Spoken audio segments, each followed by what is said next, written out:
about 10 or 15 minutes with each of them. We may not need that much time. We may have some breaks here and there, which would be great.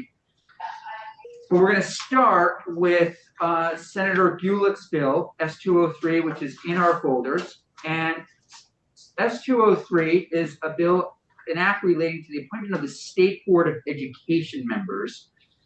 And I'm wondering, Senator Gulick, do you want to say a few words? And then we do have Beth St. James here to take us through the bill. She's up there somewhere. She's up there. Okay, great.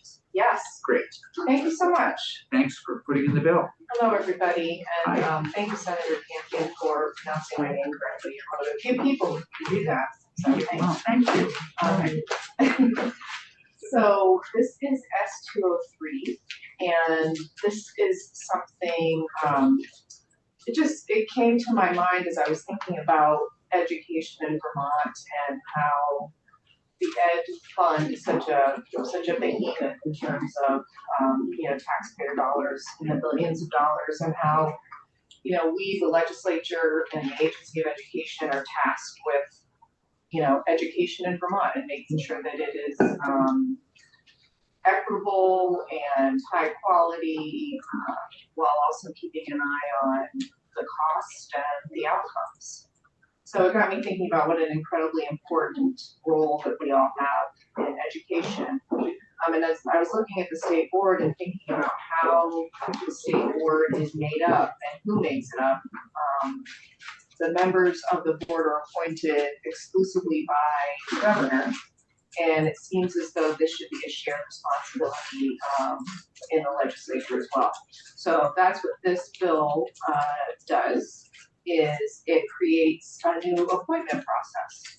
So instead of having the governor appoint all of the members of the state board, it would, as you can see, and I know Beth is going to take us through, but if you go to section 1, and as Ms. St. James likes to say, this is all in statute, Title 16 BSA, which is where all the education information and statutes are, etc.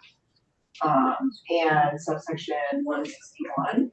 And so this would have the 10 members of the board be comprised of someone with experience as a principal, a superintendent, a teacher, a school board member, someone in the educator preparation program, a special educator, and a parent.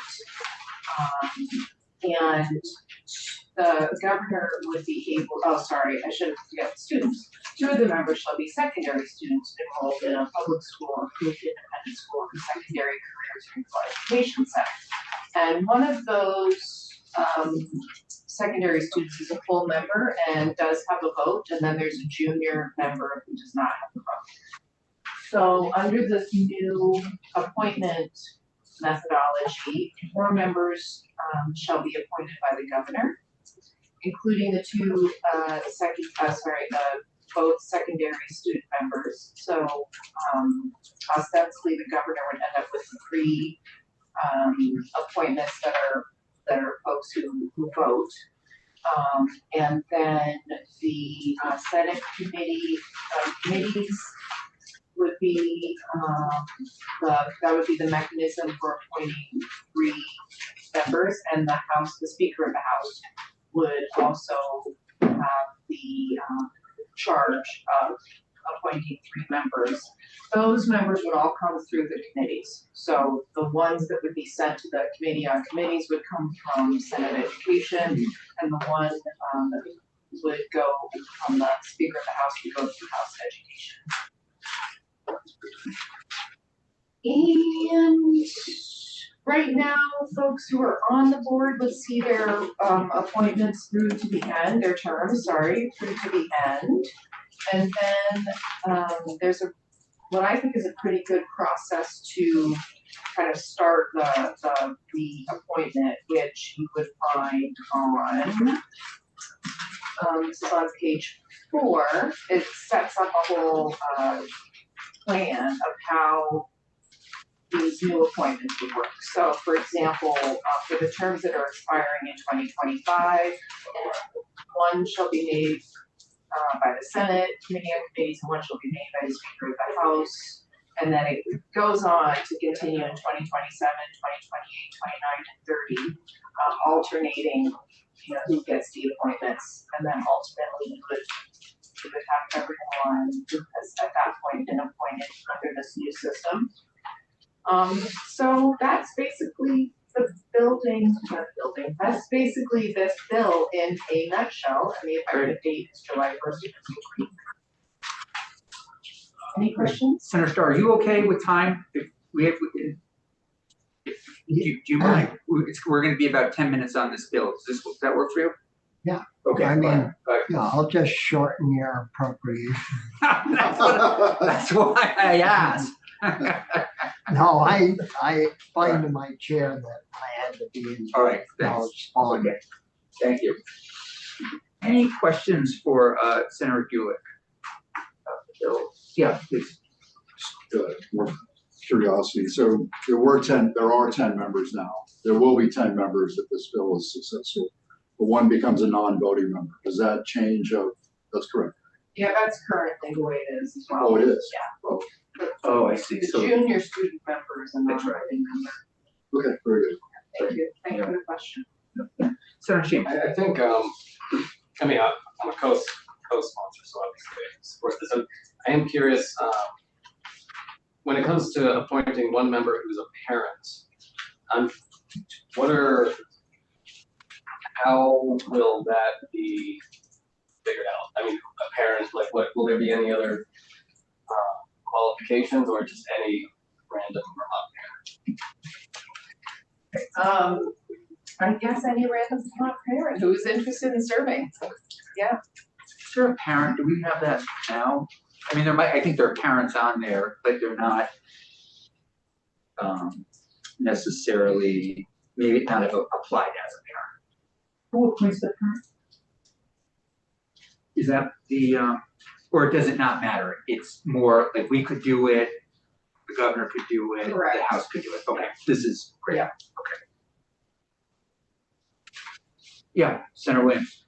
Thinking about process we went through in health and welfare where the vice chair got a list of names together for potential, we went out and brought them in. Is that something that the education committee would be involved with? That's a great question. Senator Weeks really organized us in health and welfare and put together a color-coded spreadsheet, and we contacted folks and we asked them if they would be. These are folks who were already on committees, I believe, and we were asking if they wanted to be reappointed, which in the case of the State Board of Ed, these folks serve out their 6 years, I believe it is, and then they can't run again. So you just get that one term. But we could certainly set up a system that might be similar to that. Well, the reason I'm asking is because we just recommended people from the committee to the governor. The governor appointed them. And what happened was we waited till the end of the session and people that were already fulfilling that board responsibility were already functioning in the capacity before they were appointed. So is this going to take on the same process as the one we had? I think so, yeah. I think so. There's always that likelihood, given the process, there's that likelihood So you're serving, yeah, and then before you're actually. Even judges, I was on judicial nominating this summer. We put forward a bunch of judge names, the governor chose them, they were sworn in, but they still have to go through the Senate for confirmation. Yeah. Related to Senate 203, what's the rationalization for the change? Like, what's the basis for, besides a different approach, new concept? Was there a shortcomings? What's the problem we're trying to solve? Yes. As I said before, to me, we're charged with this incredibly important job and this task. Not just in terms of finances, in terms of the overall budget of the state, but also in terms of oversight with Senate education and House education, as well as the AOE and the governor. And it just seemed like it was a very consolidated process, just having one person make these appointments seemed to fit better with the model that we have in terms of Senate education and House education to share in the process. to make it more equitable. I guess equity is something it's a word I use a lot, and a term that's important to me, and just to make it be more equitable, so spread that work out. Is there any cost to this? No, I mean, I say that, not to my knowledge. We can always get a fiscal note, but I don't see. Any other questions for Senator Gulick? Ms. St. James, do you mind doing a walkthrough and then we'll move to Senator Starr? Sure. Beth St. James, Office of Legislative Counsel. Senator Gulick did a great job of walking you through the bill already. I will just try and highlight the highlights.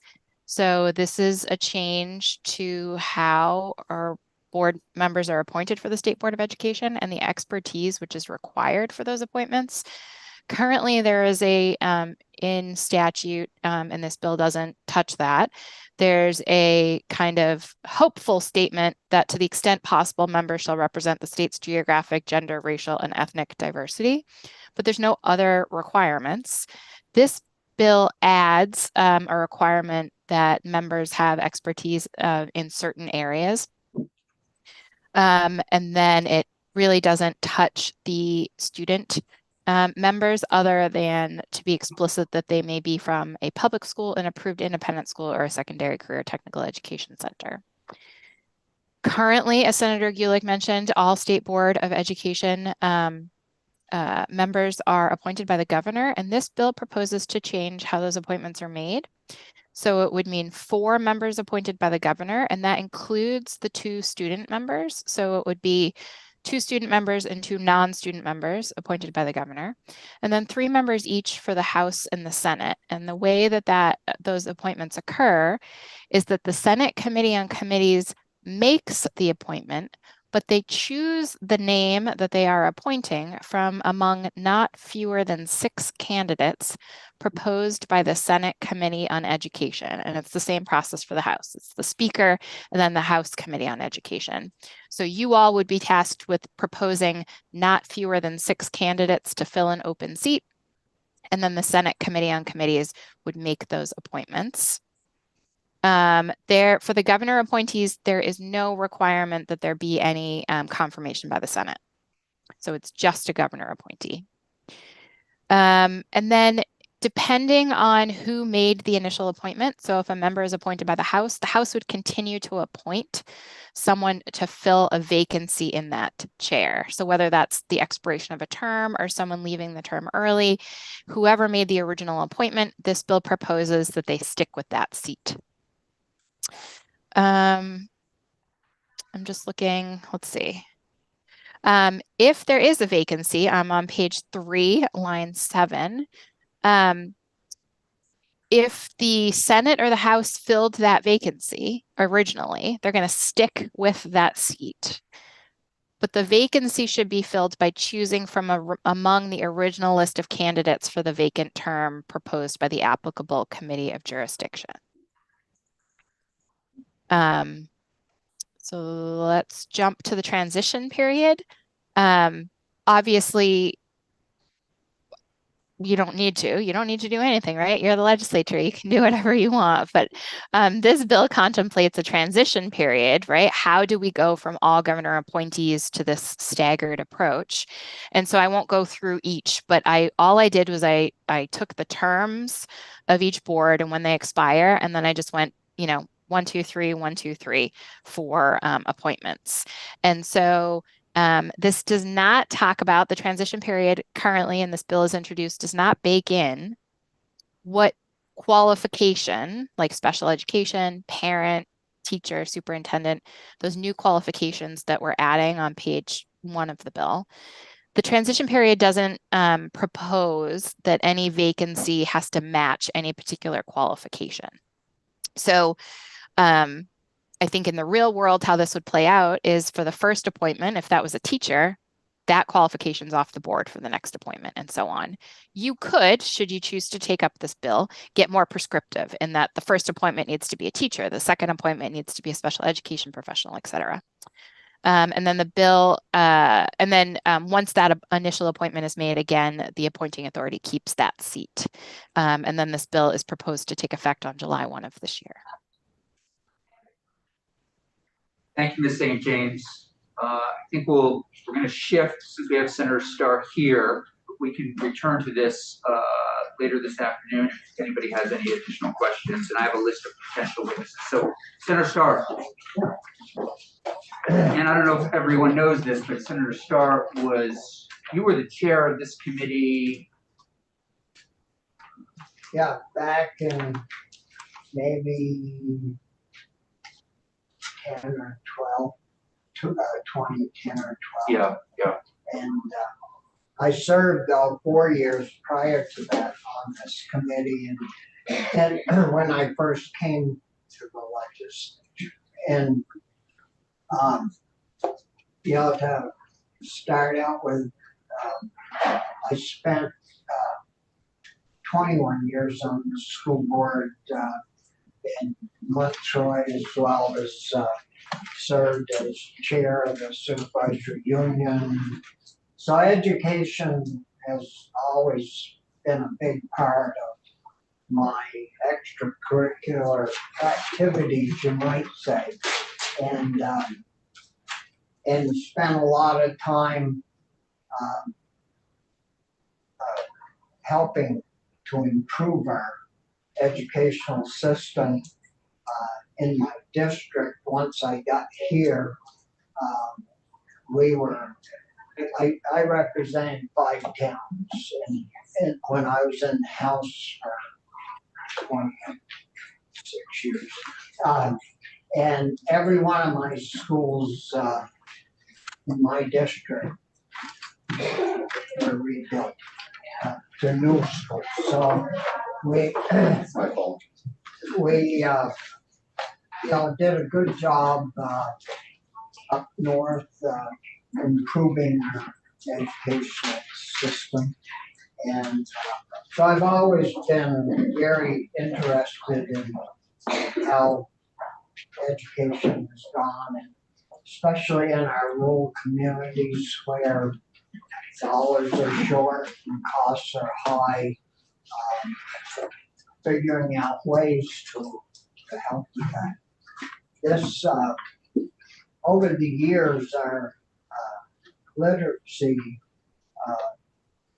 has dropped in our schools.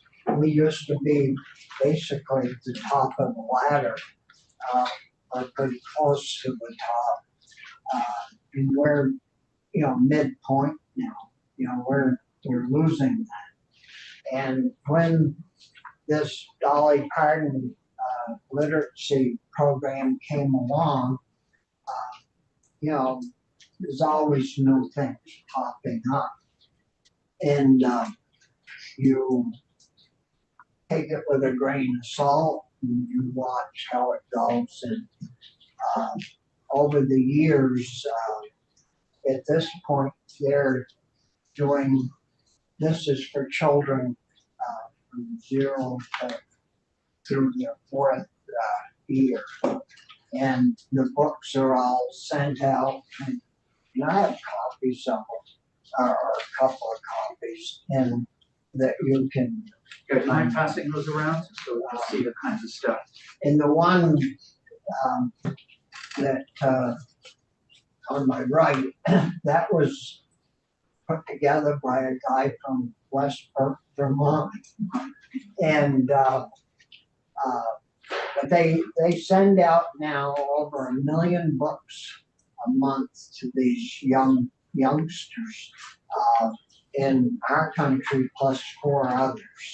So it's pretty well distributed nationwide. And in my district, my Senate district, I believe, well, in Vermont, we have about 5,900 children that are enrolled in this program. And there's 17 different affiliates throughout the state that what happens is the books are free, but the postage and the handling, there's a small fee that costs about $26 or $7 child per year to cover that.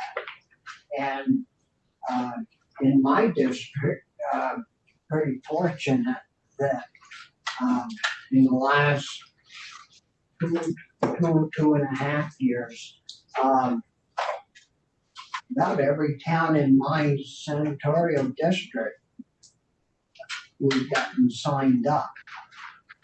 And children from each of those towns.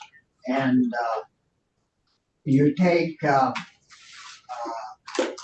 there's, like in Maine, there's 4,400 children. In Connecticut, 5,700 children. And in Vermont, we have, we're at the top of the list. But we don't have any state affiliate to kind of look after this. And in some states, they have a library department look after it and sort of spearhead it. And when I thought about it, the problem is in educating our children once they get to preschool or first grade. Why wouldn't this be better administered?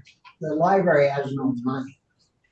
And I mean, you folks know as well as I that we're spending $2.3 billion to educate our children K through 12, preschool through 12. And in this bill, there's an appropriation of $100,000. Well, if you try to get $100,000 out of the library or add to the library department, it's a pretty big lift. But to squeeze $100,000 out of $2.2 billion, or find it,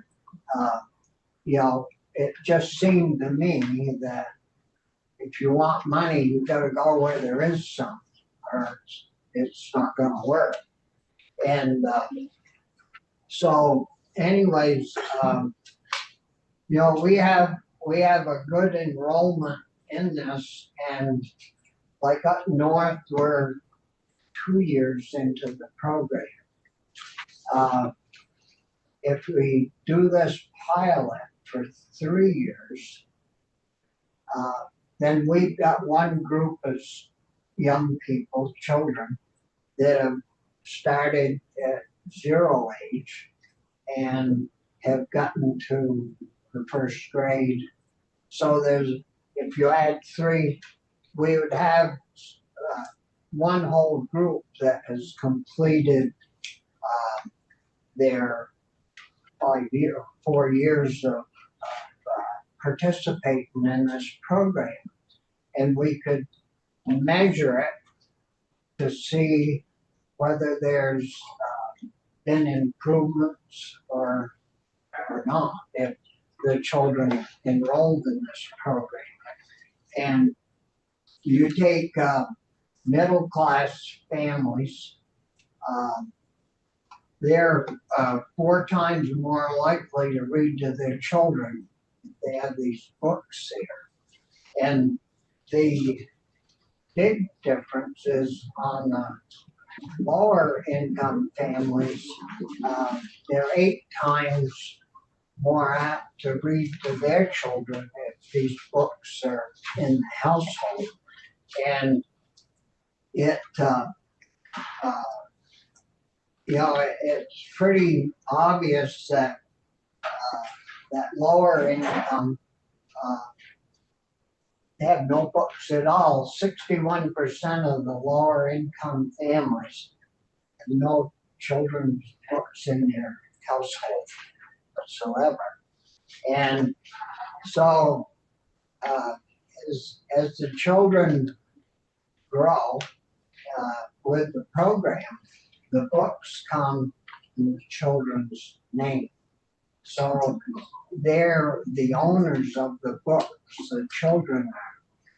And it seems that if you give ownership to your child of certain things, they learn to take better care of it because it's theirs.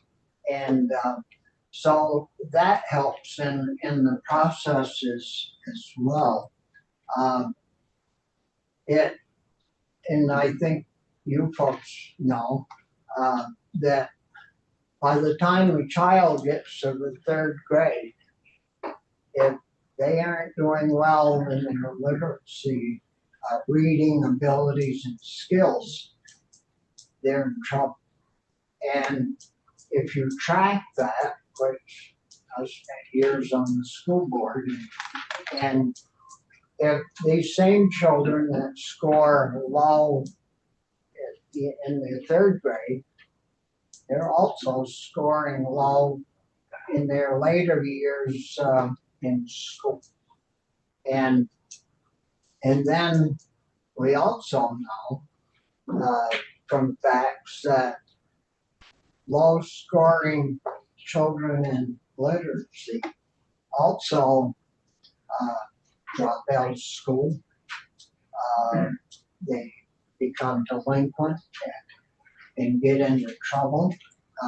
That then they get incarcerated, and it just adds to their problems as they grow older. And I just felt that we take my little simple bill and get this thing started. It's going to cost us a little money, but anytime with any problem you have, if you can, the quicker you nip it in the bud, the cheaper it is. And if you let it keep going, it gets worse, and our own scores prove that. And my bill was put together. It's short, fairly quick, and there needs to be some changes to it. And where it says Vermont Imaginary Library, it should be DPL or Dolly Parton Imaginary Library. But the main thrust of the bill is to get a statewide affiliate, which I proposed in here that would be the Department of Ed instead of the different civic groups and different library groups from all over the state, and broaden this out so that it would cover more children from a bigger part of our state. We've done well up north with it, and Caledonia, as well as Caledonia and Lamoille County. But Washington County doesn't have an affiliate here. And we had a child move. Are you on a time limit? I do have to be in Senate government operations at 2:30. Okay, good. So we had a child move from our area to the Washington County area, and there was no affiliate to help with the postage and handling. And we figured out a way to cover that from ours up north, but it would, I think we could get more children involved in this, and you haven't got to save too many of them to make this thing pay tenfold or more. Well, and one of the things I have so much respect for Bobby for is that he always goes into those early ages, Senator Starr, whether it's feeding kids or getting them to read, and you recognize that those and your work on kindergarten up north, recognizing that those early ages really make a huge difference down the road. Yeah, And Mr. Anderson, do you mind just pulling your chair up? Sure. And sit with Senator Starr and maybe take us through, and the two of you can, we have Senator Collmore coming in about 10 minutes. We have still a little time. Does that work for you, Senator Starr, for him to? well, I I've don't. been a little cautious about that. Yeah, Yeah, I'm an unsavory character. right, for the record, yeah. Yeah. Mind just taking us through? Absolutely. Great, So thanks. for the record, Tucker Anderson, Legislative Counsel. I hadn't worked with you in the past. Lovely to work with you today. Thank you. Look forward to working with you again in the future. S200, Senator Starr's bill establishes the Vermont Imagination Library. Good point to pause and state that the reason it's called the Vermont Imagination Library here was because this has come up in the past and there was a little hesitancy about attaching a specific person's name to the program in case there was some sort of controversy in the future. You could always change it to the Dolly Parton Imagination Library if that's the will of the legislature. Well, Dolly is, fingers crossed, we'll ask, we'll see if we'll get her to zoom in. Why not?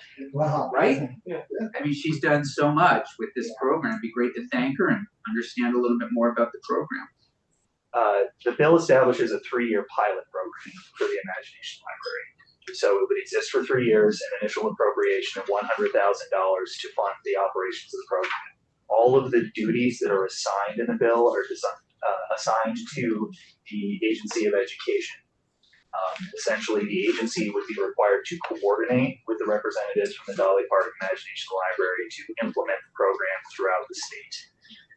They would be required to manage the daily operations of the Imagination Library for purposes of the state, and that would include monitoring and overseeing the special fund that's created here where the state is going to put the $100,000. As Senator Starr pointed out, there are states where there are intermediary nonprofits that act as the statewide partner with the Dolly Parton Imagination Library. Here, the state itself is just going to be the party that interacts directly with the program. The agency would be required to, I'm on page 2 now, I'm moving slightly quicker than I would because I actually only have 5 minutes before I have to leave now. Yeah. They're required to create a public awareness program to make sure that guardians and parents know that this exists and that they can sign up and get free books. They are, I see, required to create a public awareness program that makes people aware of the opportunity to donate to the special fund. This is also something that's been discussed in the past, whether the state wants to be soliciting donations essentially into a state fund for this purpose, but it's there. This allows. Is there a precedent?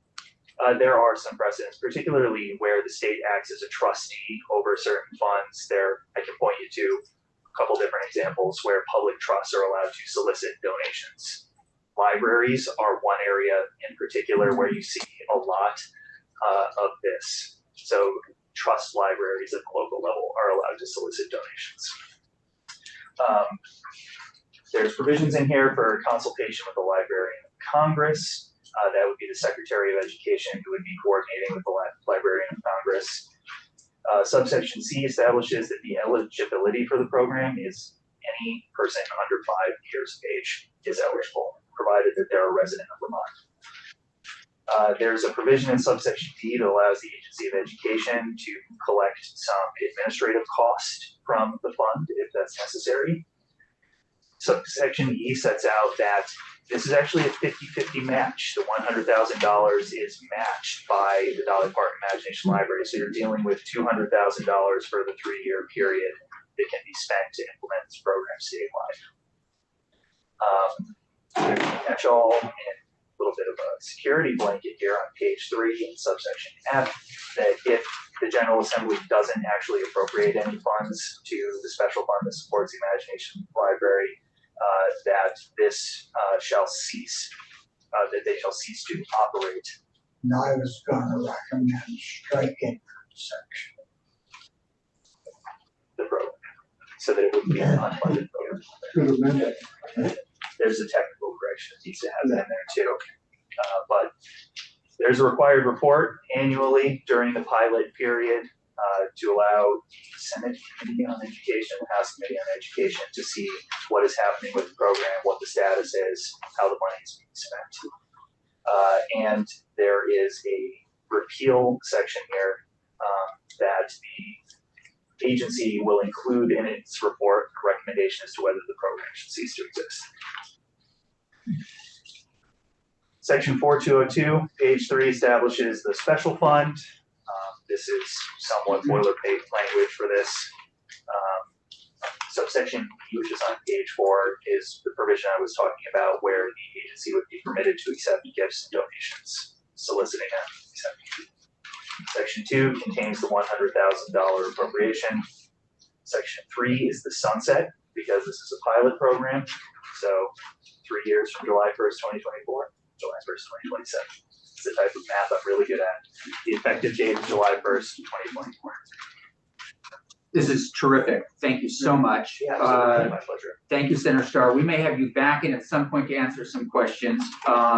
Any pressing questions right now, only because Beth St. James doesn't have a lot of time to take us through the next bill.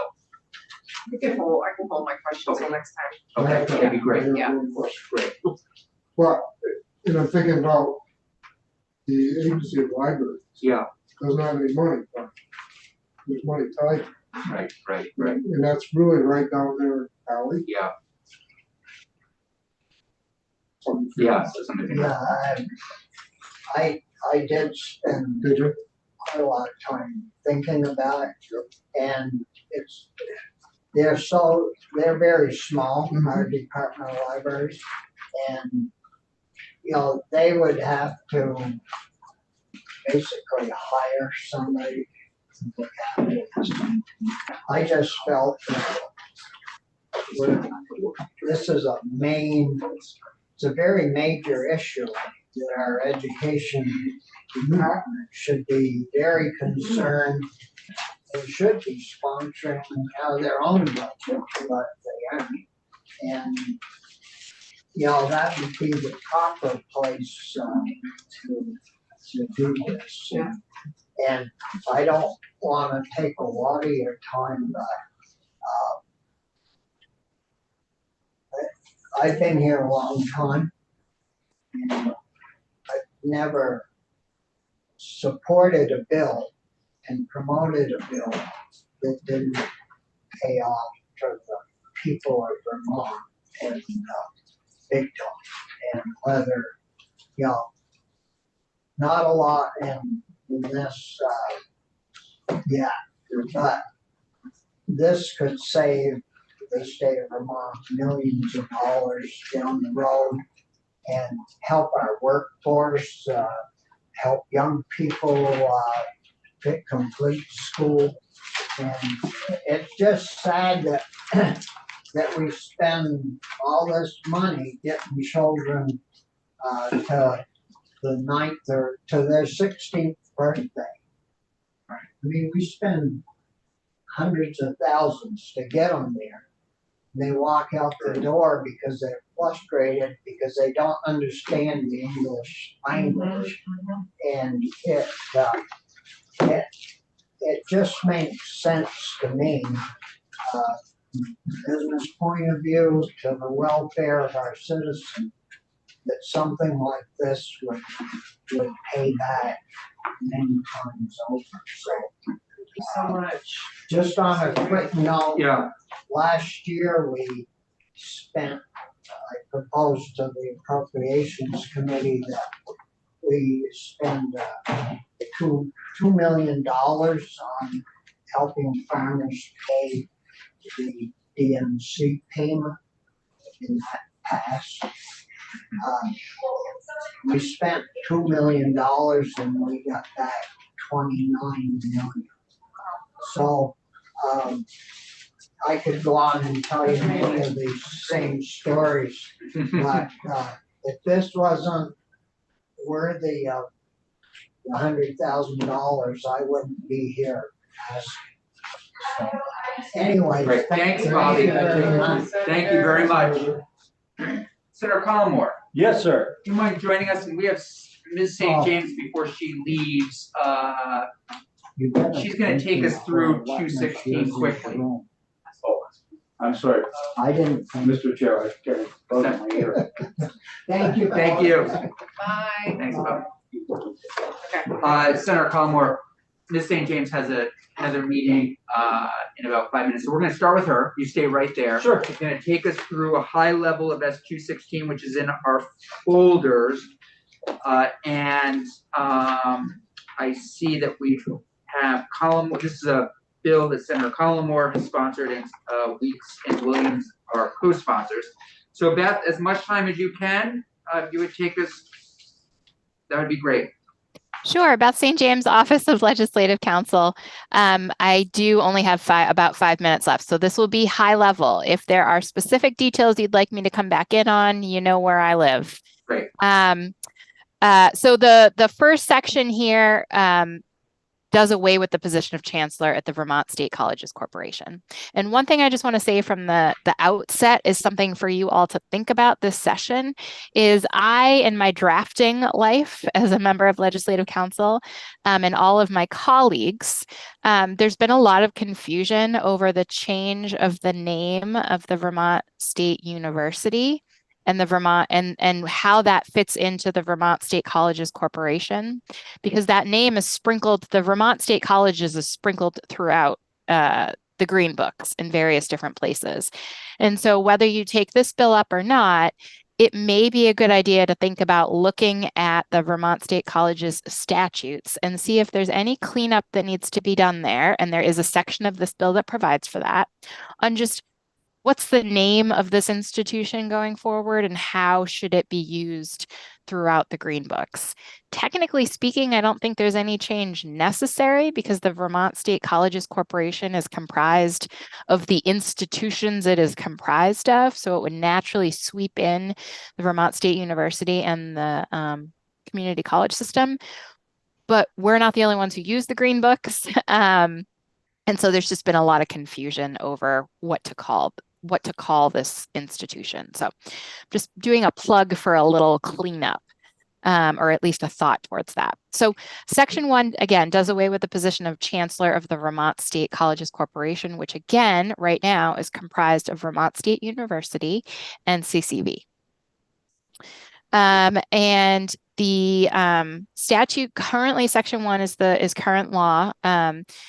It currently provides for a president for each institution under its control. And so that doesn't change, this bill does not propose to change that. So the structure would just be 2 presidents and no chancellor. The second section of this bill is a change to the trustees, the board of trustees. So currently there are, amongst other trustee members, 4 legislative trustees. This bill proposes to strike that down to 2, and in their place have 1 faculty member trustee and 1 staff member trustee. And those folks would be appointed by essentially the unions representing staff or faculty. And then a lot of this bill is conforming amendments. So starting on page 5, again, there's many places, and this is there's many places throughout the Green Books where the state colleges are referenced. And so there's conforming amendments when there's the mention of the chancellor, the position of chancellor. And if you choose to take up this bill, these sections I would suggest deserve some thought, because it may not be a 1-for-1 swap of a president or both presidents for the chancellor. But I don't, based on time and where you are with this bill, I don't think we're going to go into each conforming amendment, but just know that since this bill does away with the position of chancellor, there would need to be a lot of cleanup on anywhere that the chancellor is mentioned. And I'm going to jump to page 10, line 1, section 10 is that conforming revisions section that I made a plug for. I'm not so sure that what I have suggested here is really what you should go with, but it's a start of the conversation. And this is just directing Ledge Council to make conforming amendments based on your direction. And then there is section 11, page 10, line 10, a change to, we walked through this a little bit at the very end of last session, the directive to the Vermont State Colleges in their structural deficit reduction and all of the work the legislature asked them to do. One of the things they asked them to do was to reduce their structural deficit by $5 million per year through the end of fiscal year 2026 for a total of $25 million. What this bill does is it kind of prorates what's left. So this Act 74 was enacted in 2021. So there's already been a couple years of these structural deficit reductions. So this bill proposes to, for fiscal year 2025, instead of a $5 million savings, it's asking for a $3 million. And then in fiscal year 2026, a $1.5 million. And then the effective date of this bill would be July 1, 2024. And that is all the time I have. Any immediate questions for Ms. St. James before we hear from the lead sponsor and others? St. James, I believe you need to leave. Yes. So, thank you. Thank you. We're in good hands with Senator Collmore, and and if you wouldn't mind just taking us through a little bit your thoughts, Sure. the genesis of this, all that kind of thing. Thank you, Mr. Chair. And I guess Beth's already gone, but I was going to thank her too. So for the record, Brian Collmore, State Senator from Rutland County.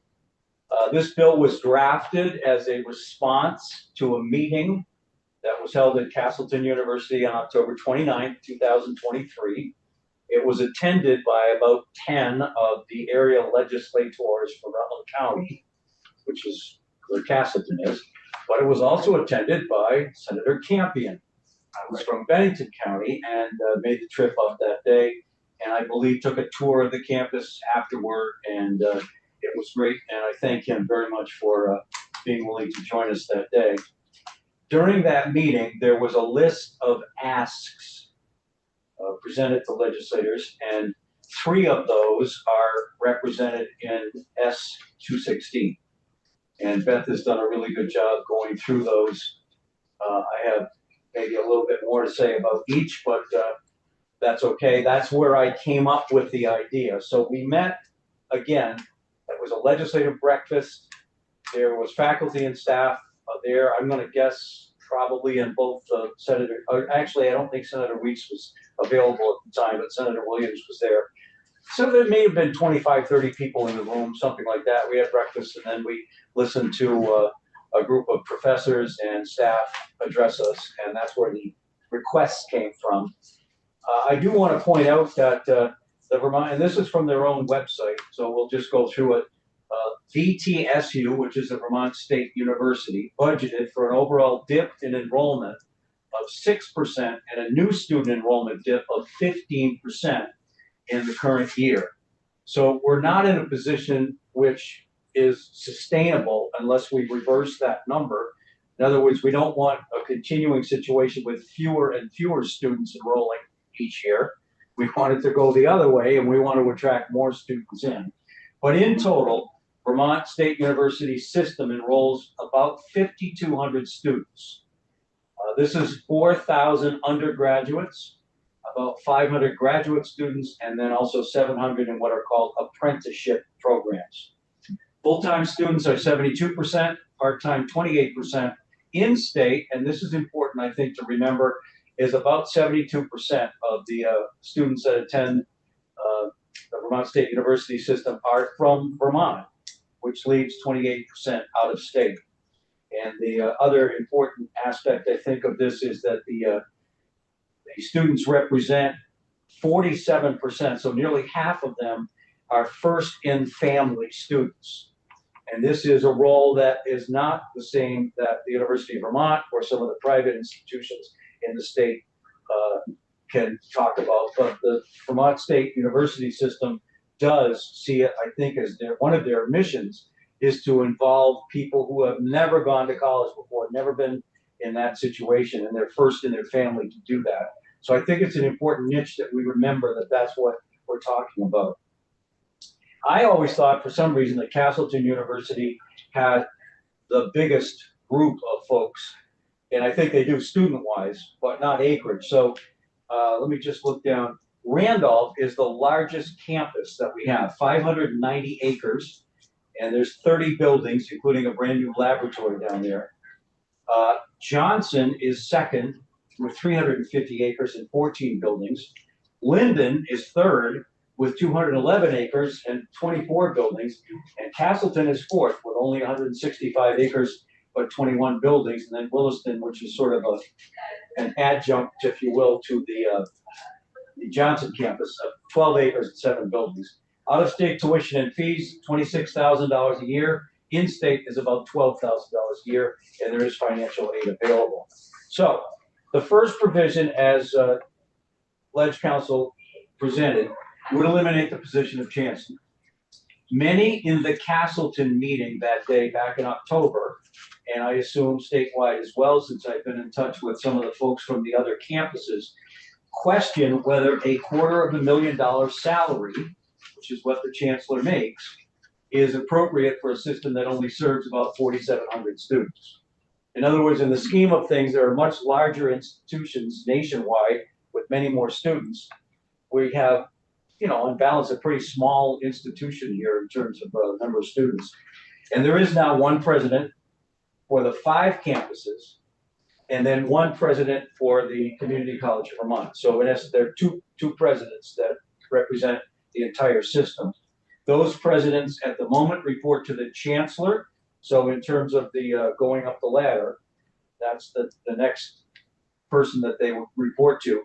And then that person, and we have a new chancellor, of course, that was just recently hired, reports to the 15 members of the Board of Trustees. So that's how it goes. The president, and at one point there was a president on each of the campuses, and then they all would report to the chancellor, and then the chancellor goes up to the Board of Trustees. Senator Palmer, there are 3 presidents, correct? Is there There are- somebody also of, who does Vermont Tech?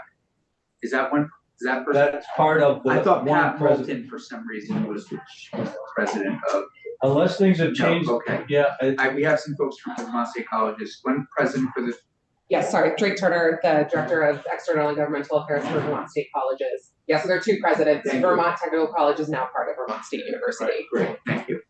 Apologies. So again, the hope for at least the first provision is that this committee, if you agree to take up the bill, would take testimony regarding the position of chancellor. And I realize there are people that feel strongly one way or the other. This was just an ask that was delivered to me. You know, my constituents asked me to put this into effect, so that's what I'm doing. And I think the committee's jurisdiction here would be to take further testimony on that. And there's probably good reasons for having a chancellor, and there's probably good reasons for not, but that's not my view.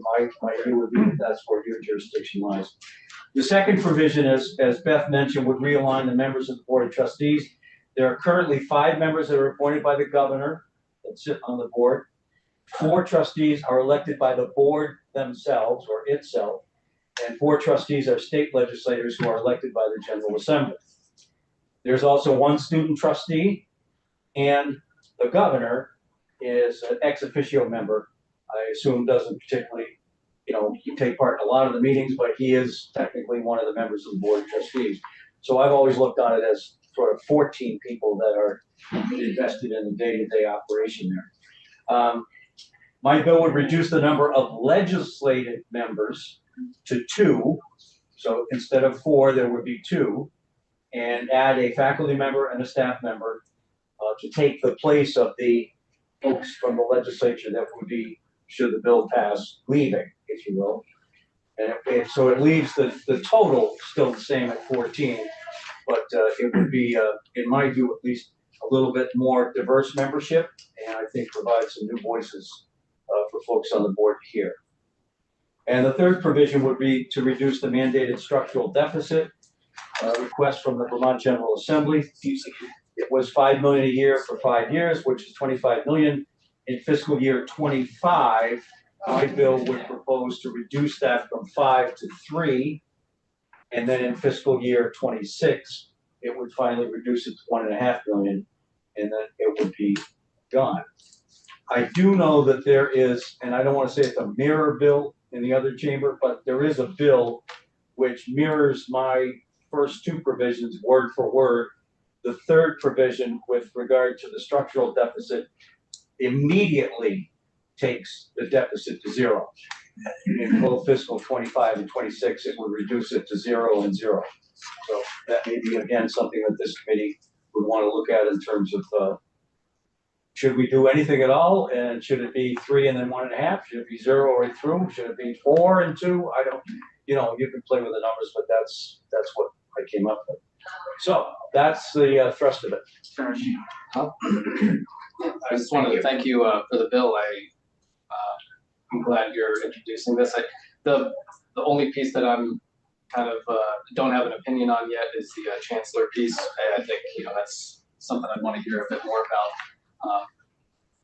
Just voicing my support of having a faculty member and a staff member on the board of trustee. I think it's a great idea to have people who are actually on the ground in these colleges or campuses on this board as well. So thank you for that. And the reduction or the change in in reducing the structural deficit, I think that's also something that's sorely needed. I mean, we had as we had the conversation a lot last year, and it does feel strange to create this requirement to reduce this deficit, and then get up in arms when they're trying to reduce the deficit by whatever decisions they might be making. And then, the press that covers this, there's a connection there with the declining enrollment. So I do think something needs to change with how we're dealing with that deficit. And I think this is a good starting point to figure out how we revise that. So thank you. Yeah, the rationale there was, in my view, it would lessen the pressure to continue to have layoffs and reduce positions, if you will. And again, the numbers you can play with, I don't know what the right number is. Is it go to 0 and then there's no more pressure to make any more cuts? I don't know. But I think it's worth discussing. And again, I found this committee to be very fair, open, thoughtful, and should you decide to take it up, I'm sure you'll take testimony and make decisions there. And Do you happen to know, Senator Collmore, if there's ever been, they did this whole study of the state colleges, I think at one point. Do you know if they looked at the chancellor position and whether or not, and I think this is the study that also may have produced where the structural deficit requirement came out of, yeah, I don't have This was any like the state colleges 2.0 study. optimization. Yeah, I don't know, Senator, whether there was any prior study about the chancellor's position. Okay. Certainly when Jeb Spalding sat in that chair, we did hear predictions, if you will, that we needed to do something pretty quickly because, again, and I realize some people get their dander up if you call it a business, but in some ways it has to be viewed that way. I think you can't continue to run something if you have fewer and fewer customers, if you will, which is the way a lot of people look on students. If it continues to lessen, you run the risk of, as I think then Chancellor Spalding said, you run the risk of having nothing left. There wouldn't be anything. So his kind of warning back when, it's probably 6 years ago, maybe 8 years ago now, was that we needed to do something to either attract more students in, and I'm talking about a lot of like 20% increases for a while, or run the risk of closing everything up and there wouldn't be any more systems. So. Any other questions for Senator Collmore or comments, gentlemen?